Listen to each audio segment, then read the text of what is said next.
Olá, você que me assiste mais uma vez aqui no canal, muito obrigado pela sua presença. Sábado, meio-dia em ponto, mais um vídeo, mais reflexões, mais questões aqui compartilhadas, sempre com foco para a nossa vida profissional e também, como não pode deixar de ser, para nossas relações humanas. E hoje o tema que será abordado por mim trata de litígios, de incompreensões, desses conflitos que muitas vezes a gente vê e vive, né? Seja na nossa sociedade, seja a gente acaba vendo isso tudo no mundo, né? Vamos falar disso também. E aí coloquei um subtítulo ressaltando cautela e constância, como duas formas, dois remédios, duas posturas que a gente pode adotar para lidar com essas situações, né? É uma coisa que a gente vai viver e que é indiscutivelmente inevitável que a gente viva, né? O litígio, quando entendido como divergência estruturada, é um motor civilizatório. Quando degradado em personalismo, converte-se em regressão. Então, há alguns litígios, alguns momentos em que a gente vai divergir, né? Que são necessários. Ocorre que quando isso ganha um outro formato e a medida dele extrapola, né, essas normais relações, né, aí sim a gente enfrenta problemas. Desse modo, o dissenso, como motor civilizatório, é o início aqui da reflexão que eu trago para vocês, né? E se for observar na filosofia moderna, esse conflito não é necessariamente alguma coisa patológica, né? É necessário reconhecer que o debate público e o uso livre da razão são essenciais para o progresso, progresso moral, progresso geral da sociedade. Então, o dissenso, a divergência racional é uma condição inerente e necessária ao esclarecimento, à obtenção de informações de crescimento.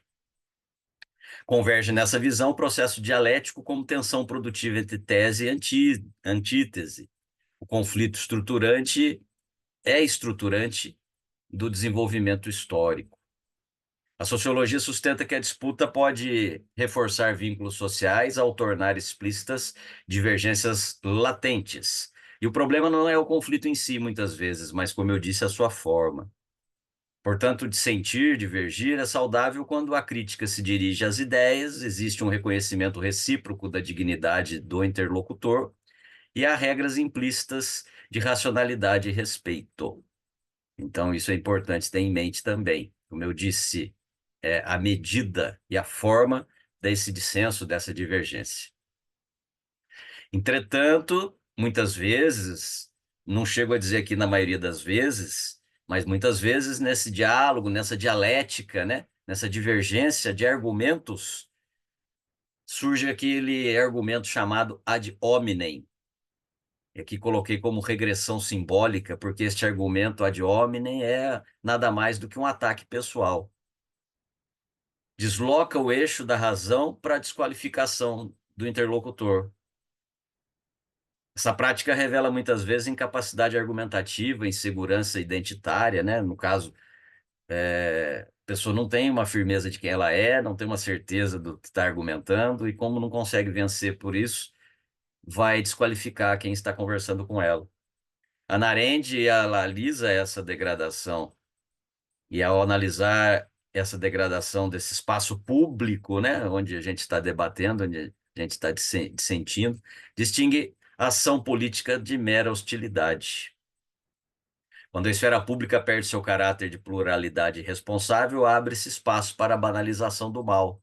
E não como uma monstruosidade, mas sim como superficialidade, ausência de pensamento crítico, entre outras. René Girardi, né, aqui antropologia filosófica, né, um outro ramo, pensamento, demonstra que o conflito humano frequentemente se estrutura por rivalidade mimética. Que é isso? O sucesso do outro é percebido como uma ameaça ontológica. O ataque pessoal torna-se mecanismo de restauração simbólica de um equilíbrio perdido. No mundo atual, redes sociais, cultura de cancelamento, exposição permanente, enfim, entendedores dos assuntos da semana, né? Sempre aí prontos a dizer o que é a verdade absoluta, a verdade deles, né? Este ad hominem, este argumento ofensivo é amplificado, especialmente pelos algoritmos que premiam indignação e simplificação, porque aí gera confusão, né? A ofensa, e aí aquilo viraliza, né? Como se diz hoje. Eu faço parênteses aqui para trazer a minha formação acadêmica, né, e também profissional. Sou formado em gestão pública e em filosofia, né, graduado em gestão pública e filosofia, pós-graduado em filosofia, história, teologia.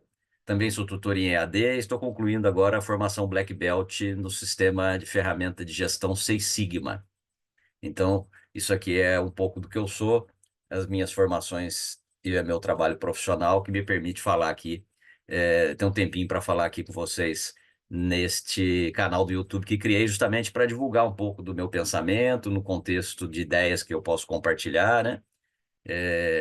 Não como dono da verdade, né, naturalmente, mas como pensamentos que são úteis, né, e baseados naquilo que eu enfrento, no dia a dia, no contexto de conversar com as pessoas, de fazer o meu trabalho profissional, né.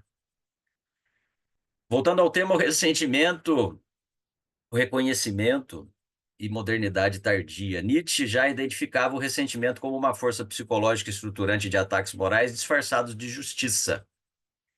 O ressentido não confronta o argumento, ele tenta diminuir o outro, né? Aquela situação do ad hominem. Mais recentemente, desenvolveu-se a chamada teoria do reconhecimento. Conflitos sociais frequentemente derivam de experiências de desrespeito.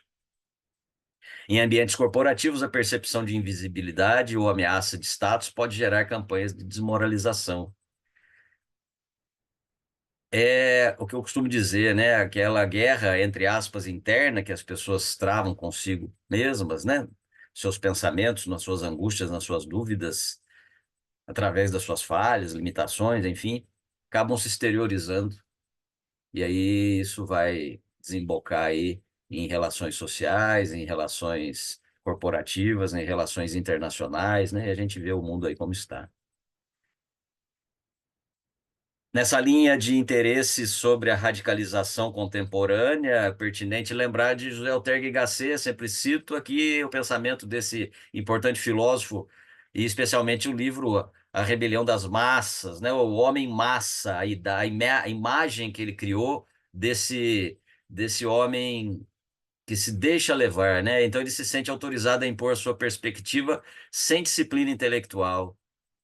E o debate degenera em afirmação emocional, é sempre um pensamento que não é dele, é sempre alguma coisa que, enfim, não permite que esta figura do homem-massa seja senhor de si mesmo. E nesse sentido, quando se confronta com alguém, o ad hominem chega rapidamente, né? Porque não vai até um determinado ponto a capacidade argumentativa, porque o argumento, o pensamento já não é dele. A gente vê isso muito na rede social, né? E aqui o QR Code do canal, eu vou pedir para você se inscrever no canal se você não fez isso, né? Isso ajuda aí de uma forma benéfica, né? O algoritmo do YouTube vai ver que aumenta o número de inscritos, vai começar a mostrar os vídeos que eu produzo aqui na linha dos vídeos aleatórios, né? E a gente vai poder levar essas mensagens, essas ideias a mais pessoas. Então, por favor, se inscreve no canal, ative o sininho para receber as notificações dos vídeos semanais, compartilhe com as pessoas que você conhece, vai ajudar muito aí o nosso trabalho. E falar em trabalho, o ambiente corporativo, né? Reputação, poder simbólico. No mundo corporativo atual, reputação é um capital. A narrativa é poder e conflitos raramente são apenas técnicos, mas também acabam sendo simbólicos. Disputas sociais envolvem esse capital simbólico, né? Desqualificar alguém é tentar reduzir o seu capital reputacional, é tentar se impor, né? Tentar eventualmente diminuir o outro de modo até criar esse simbolismo, né? De crescer e de fazer o outro se diminuir. Organizações contemporâneas operam em um regime de visibilidade contínua. Um conflito interno pode rapidamente tornar-se um conflito público. A violência verbal não é apenas antiética, ela é estrategicamente contraproducente, pois ela revela fragilidade emocional e baixa inteligência política. Empresas maduras tendem a valorizar inteligência emocional, capacidade de mediação, argumentação baseada em dados, autocontrole. Então pense nisso, pense nisso. Disse lá no início, né? Constância, né? Cautela, disciplina, isso sempre está presente, especialmente nesses momentos. E o provocador frequentemente projeta sua própria frustração, e o provocado, ao reagir no mesmo registro emocional, confirma o roteiro desse conflito. Essa dinâmica atravessa o plano psicológico, corporativo, geopolítico. Então, é, ter a sabedoria para ver qual é o momento que vai valer a pena você realmente debater com alguém algum assunto e levar adiante certas conversas, né? Diante de um ad hominem, aí a gente chega já no momento de encerrar, né, o debate, enfim, sair aquele grupo, né? É bom pensar nisso. Projeção e transferência, né? O conflito que nasce dentro, como eu disse, né? A psicanálise, essa projeção descreve a atribuição ao outro de conteúdos psíquicos que o sujeito não tolera em si mesmo, né? Freud analisou esses mecanismos como defesas do ego. Em termos éticos, isso significa que a provocação pode ser uma tentativa de deslocar a própria insuficiência para um terceiro, transferir responsabilidades, enfim. No plano filosófico existencial, Sartre descreve o olhar do outro como ameaça a uma autoimagem, e quando o outro prospera, ele torna-se espelho incômodo. Atacar, então, é uma forma de restaurar a própria narrativa para si próprio, né? Essa leitura ajuda a compreender porque muitas vezes provocações emergem de mágoas, de despeito, não são apenas discordâncias, mas são conflitos identitários. A pessoa não está feliz consigo própria, né? Consigo mesmo. Inveja, vaidade, ressentimento, tudo isso está presente também. A inveja é socialmente explosiva porque envolve comparação, né? Voltando a Nietzsche, que interpreta o ressentimento como a moralização da própria impotência, o sucesso do outro é reinterpretado como injustiça. Muitas vezes a pessoa está inerte, né? E aí o outro consegue alguma coisa, ela vai fica, né? Fica com inveja, fica com raiva, mas ela estava inerte, ela não buscou também aquilo, ou não buscou uma outra coisa que ela queria, né? A teoria mimética, o desejo é imitativo, ou seja, deseja-se o que o outro deseja ou possui. A rivalidade não nasce do objeto em si, mas da mediação do rival. A provocação, então, é o sintoma de rivalidade mimética. Querer o que o outro tem, fazer o que o outro faz. No campo ético, Spinoza, em Ética, no seu trabalho sobre ética, define inveja como tristeza pelo bem alheio. Essa tristeza tende a converter-se em ação destrutiva se ela não for racionalmente compreendida. É muito profundo essas causas, né? Essas causas específicas, né? A inveja, a vaidade, o ressentimento. Passamos, como consequência, o contágio emocional, polarização social. Provocações não permanecem individuais, elas se propagam. As emoções se amplificam coletivamente e no mundo digital os algoritmos intensificam esse fenômeno. Eu acabei de falar aqui da necessidade de aumentar o número de inscritos no canal para poder fazer a minha mensagem chegar a mais pessoas, as minhas reflexões, e o algoritmo identificar isso. Mas isso é um trabalho positivo, né? Que eu estou apresentando aqui sempre, todo sábado, meio-dia em ponto. Entretanto, há também o efeito do negativo. E o algoritmo vai identificar, né? E que é, infelizmente, que muitas vezes acontece. É por conta de polêmicas negativas que as coisas se propagam.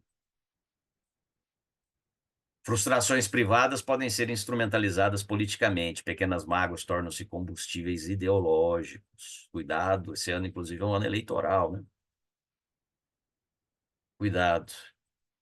É até perigoso, às vezes a gente fala e as pessoas acabam se ofendendo por conta de terem uma ideia formada, um pré-conceito formado.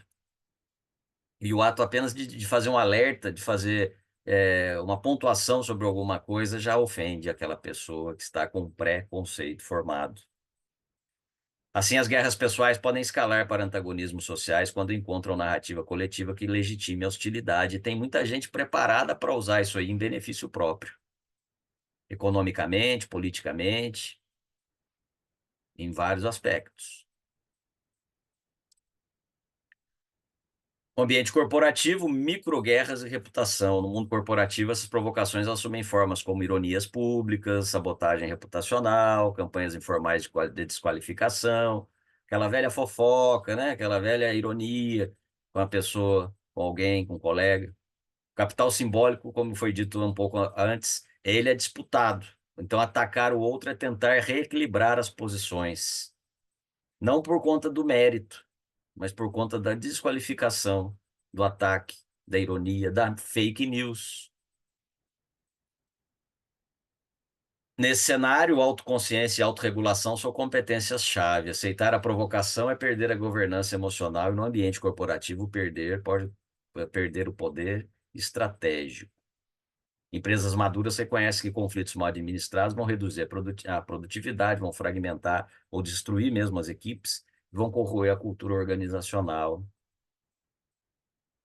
O tempo e o silêncio são remédios eficazes para todos os males, mas é difícil exercer, tomar esse remédio, exercer na prática essa condição, né, de silêncio. A tentação, ao impulso, nos leva a querer refazer as relações no contexto de esclarecer, né? De, de, de buscar falar sobre algo, né? Mas aí você vê que tem que analisar se realmente vai ser eficaz você fazer isso. Porque muitas vezes você vai estar falando com pessoas que já formaram opinião, porque se a pessoa tem uma informação, ela vai vir falar com você, né? Se ela tem alguma dúvida, ela vem conversar com você. Diante de uma ironia, de uma sabotagem reputacional, de campanhas informais de desqualificação que algum colega fez, alguma pessoa fez, um desconhecido fez, quem te conhece realmente vai conversar contigo. Pense nisso. Então, muitas vezes é desnecessário você querer falar para alguma pessoa.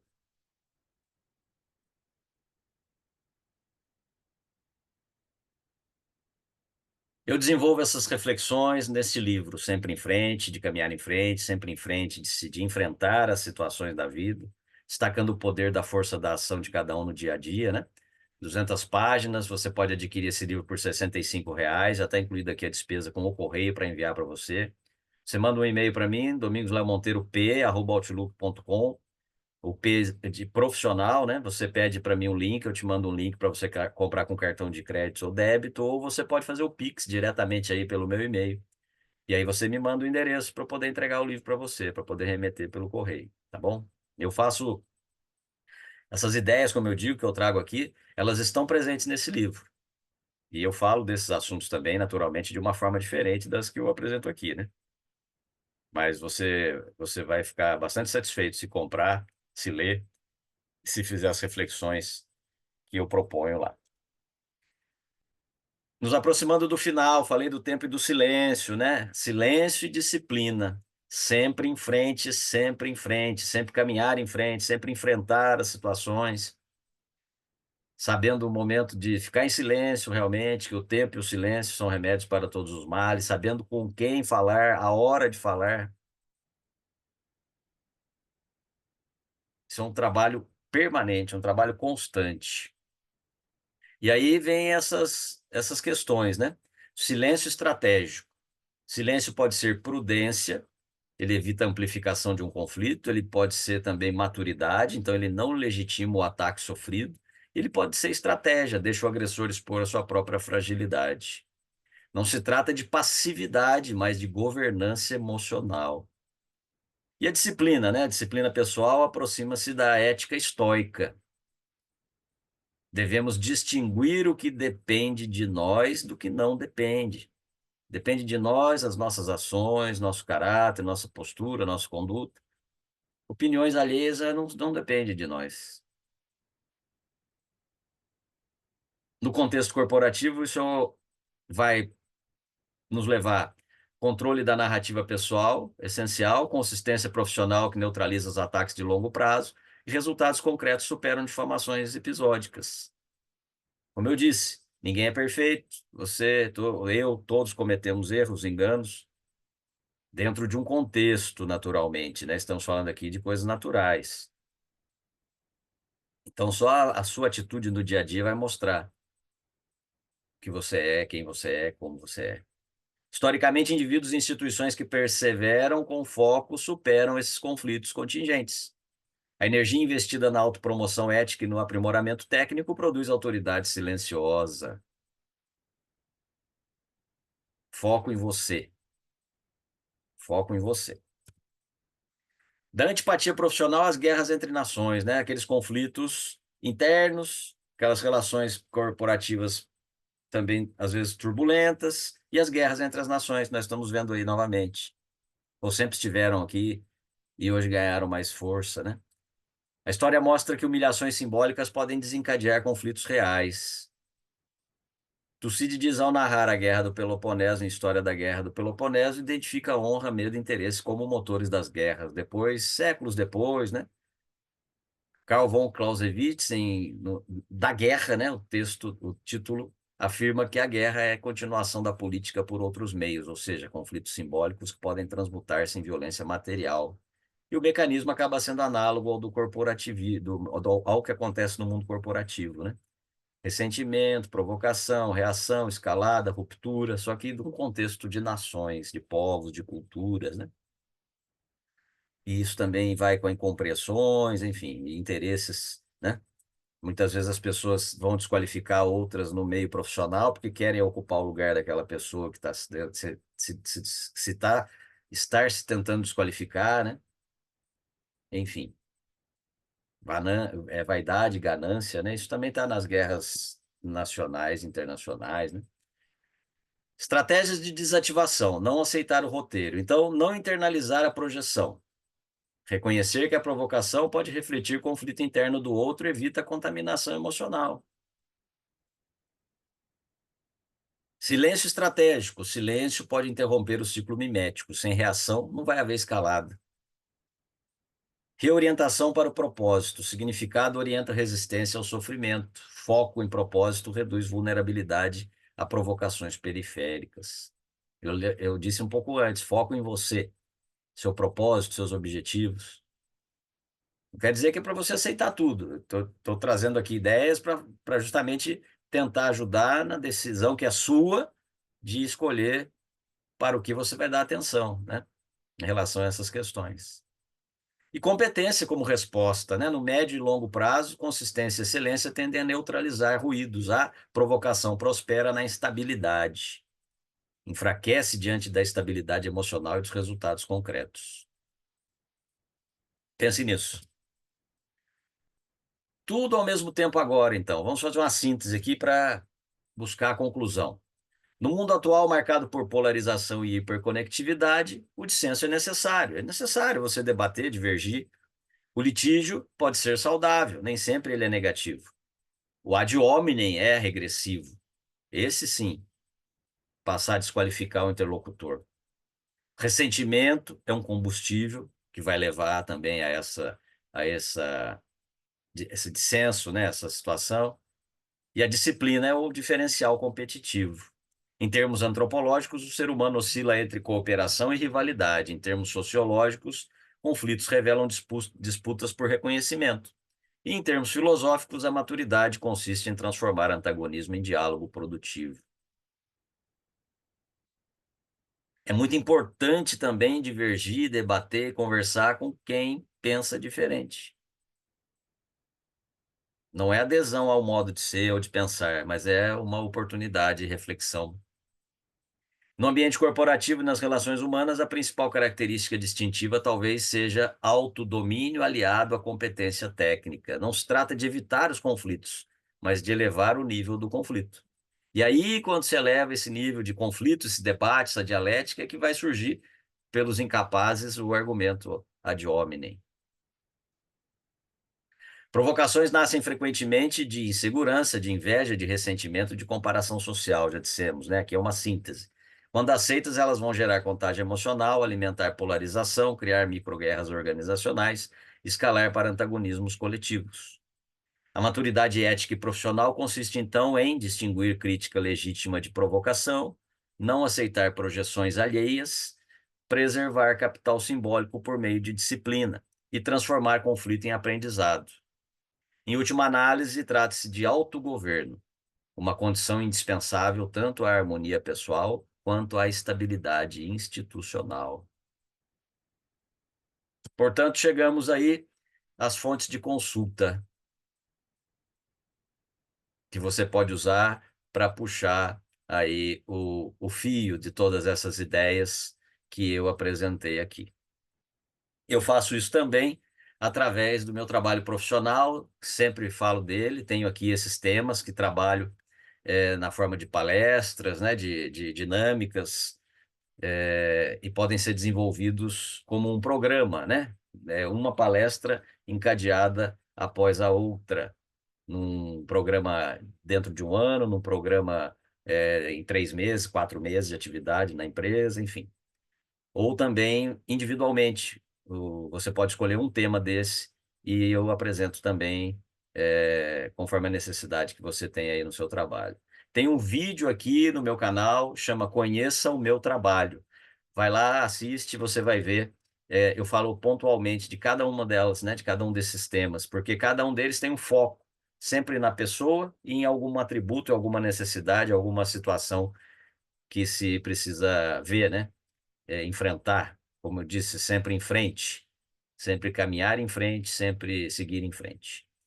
Fale comigo aí, manda um e-mail, Domingos Léo Monteiro, p de profissional, @outlook.com, ou me segue aí nas redes sociais, aí o QR Code do Instagram, eu estou no Facebook, estou no LinkedIn, e tem o QR Code aqui do canal do YouTube. Você pode compartilhar, por favor, também os vídeos, né, com as pessoas que você conhece. Eu agradeço você por isso. E deixa a mensagem final sempre, costumeiramente, destacando que você é uma pessoa importante, tudo que você faz de bom é importante para você e para as pessoas com as quais você convive. Isso você nunca deve deixar de saber. E até os momentos de dificuldade, você cometeu um erro, enfim, que está vivendo uma fase que você acha que não vai superar, que aquilo não vai passar, também é importante. Esses momentos também são importantes. Então, você tem a oportunidade de pensar, de refletir, vai buscar conhecer situações que outras pessoas viveram na mesma situação que você está passando, conhecer, conversar com alguém mais experiente, enfim. Um grande abraço. Muito obrigado mais uma vez por estar aqui assistindo esse vídeo. Se inscreve no canal, compartilhe e uma excelente semana para você. Muito obrigado, um grande abraço.